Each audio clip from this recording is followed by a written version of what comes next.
سلام رفقا، خوبید؟ خوشید؟ سرپنجه و سرسلامتید. امروز اومدیم یه سوپ خوشمزه بزنیم به نام برش به سبک ارمنی.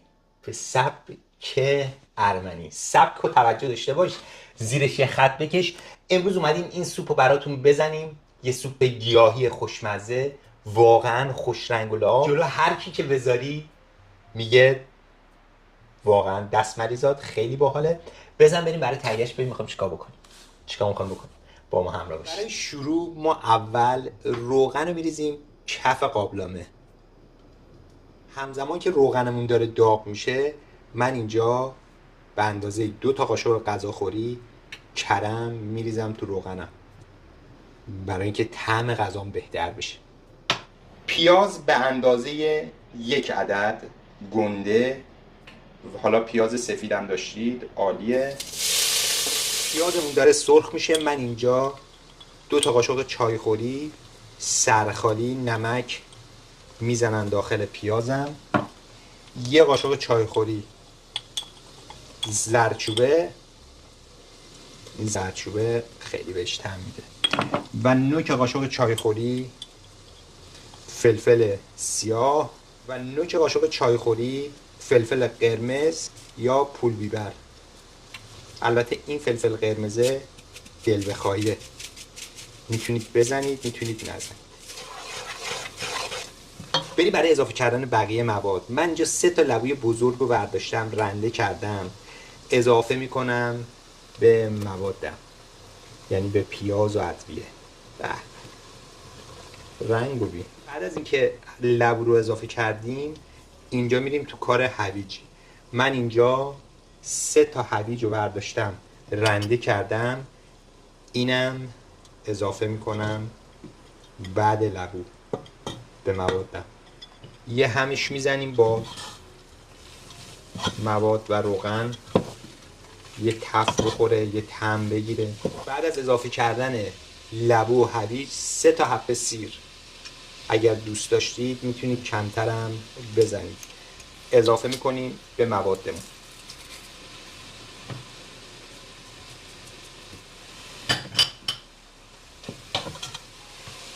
بعد از اضافه کردن سیر، من اینجا 2 تا قاشق بزرگ رب دارم، میزنم کف قابلمه.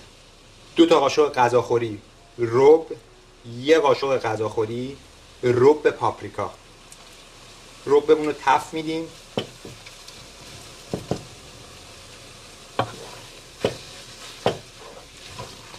رنگ این غذا باید قرمز سرخ باشه. اگه قرمز سرخ نباشه اصلا اون غذا برش نیست، یعنی فوشه به نظرم. کاملا لبو ربتون رو کامل تف بدید، حالت خمیر مانند میشه. بعد از تف دادن موادتون با رب و قرمز شدنش، اینجا من کلم سفید دارم به اندازه چقدر 400 گرم اضافه میکنم به موادم. عاشقان غذای گیاهی بشتابید. کلم سفیدم شروع میکنم با مواد تف دادن. من اینجا نصف فنجون آب میریزم کف قابلمه.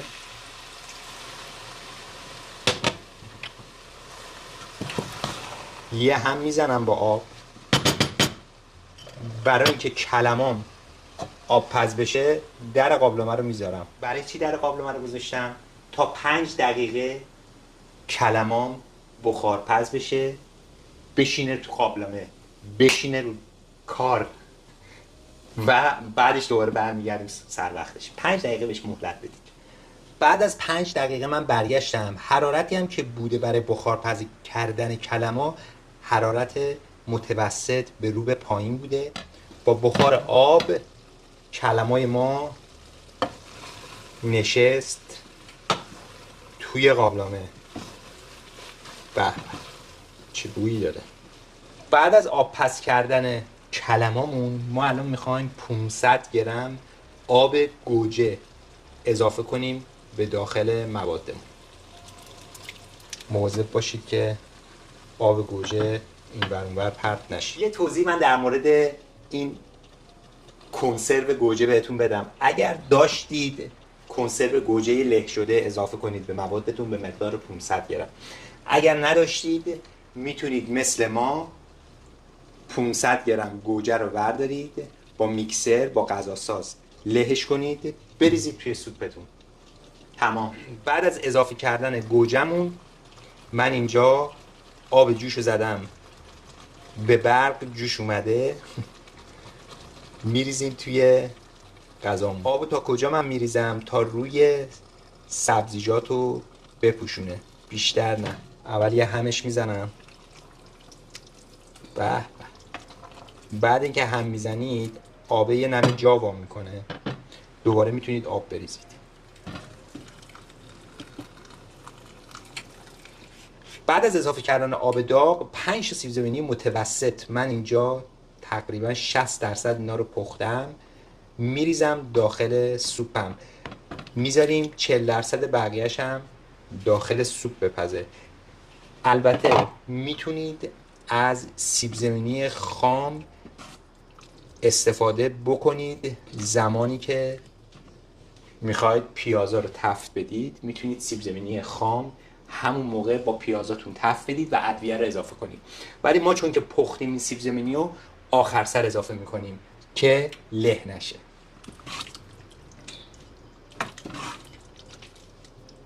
این هم از سیب زمینی های قشنگمون و در آخر این فلفل سبزای قشنگ میاد میشینه مثل شاه روی غذا. بابا در سوپمون رو میذاریم رو دمای متوسط به سمت پایین میذاریم تا 20 دقیقه الی نیم ساعت. سوپ ما آماده است. بریم و برگردیم. سوپ برش ما هم آماده شد. عجب بویی دارد. چه بویی، چه رنگی. سوپ برش ما واقعا خوش رنگ و لعاب شده و تزیین میشه با مقداری کرم فرش یا ماست. من از کرم فرش استفاده میکنم. بذار اینو هم بزنم وسط کار. مقداری اگر داشتید شوید برای تزیینش استفاده بفرمایید. بریم برای مزه کردن و چشیدن طعمش ببینیم چیکار کردیم. واقعا ببینید رنگ قرمز این سوپ رو چقدر زیباست. از این خامش یا کرم فرش یا ماستش هم همراهش بخورید، خیلی خوشمزه است. این غذا با نون سنتی ارمنی سرو میشه. ما این نونم از قبل زدیم، دلتون نخواد. یه گاز از این نون و یک قاشق از این سوپ.